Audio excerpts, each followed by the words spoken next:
Oh no. Yeah, that's a nice one. I don't have one of these yet. And then all of these are Tarboro Pepsis.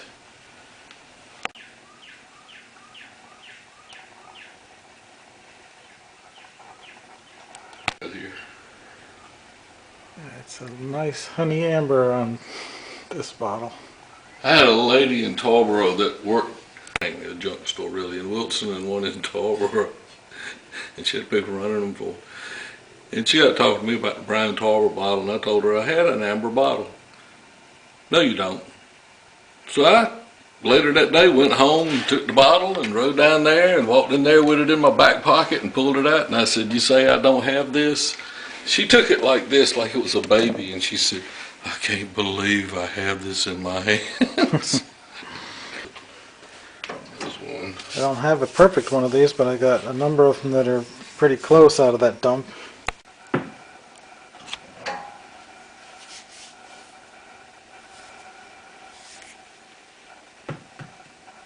Very helpful. I'm glad he did it.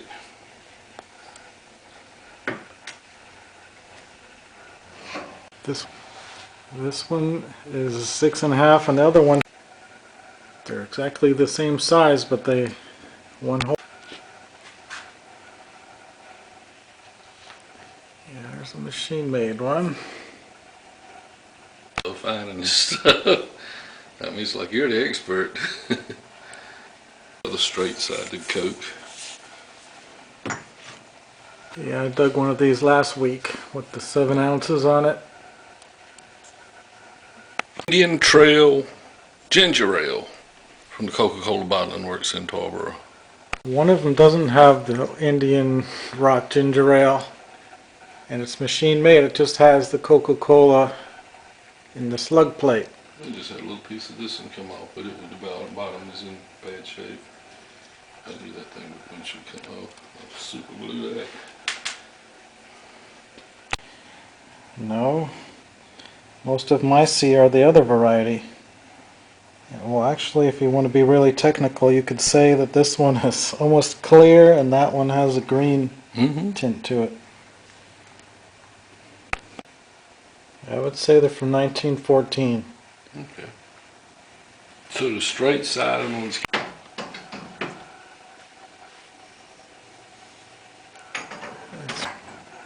Yeah, I've seen pictures of this, but this is the first one I've seen in person. It's cola and nut syrup. I've never heard of it before. I've seen a few bottles of the same shape around here, but not this one. I'm surprised I didn't dig any pieces of these in that dump. First one I've seen in person, I think.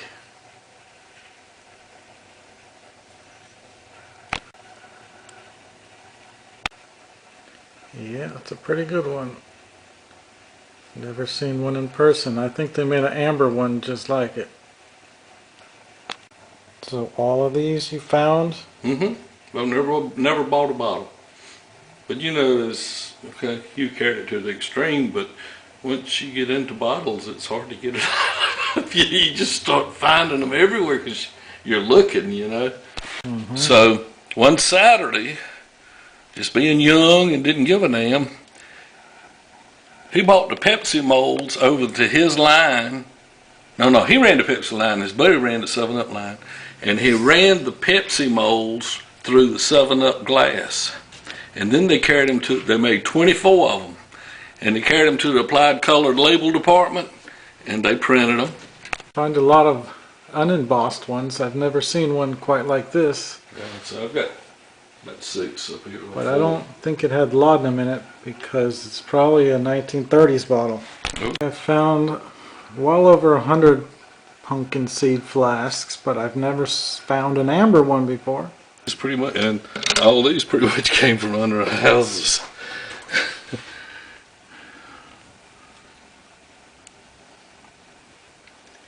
Yeah, I thought I'd found a lot of marbles, but I haven't found that many. There's a bunch of I found.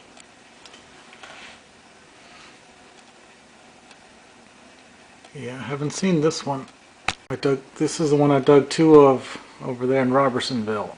All right, let me tell you who Staten and Zoella was. One son ran the steamship company that was in Tarboro.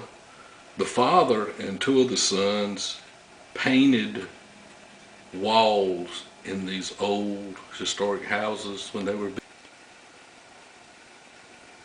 Yeah, this one's a little different than mine. This one has a greenish tint to it. Mine is a pure clear one.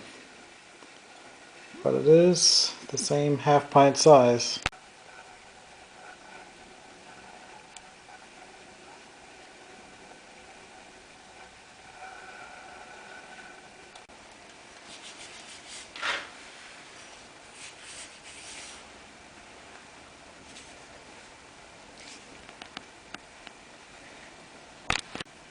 This is pretty rare and clear with the debossing on it.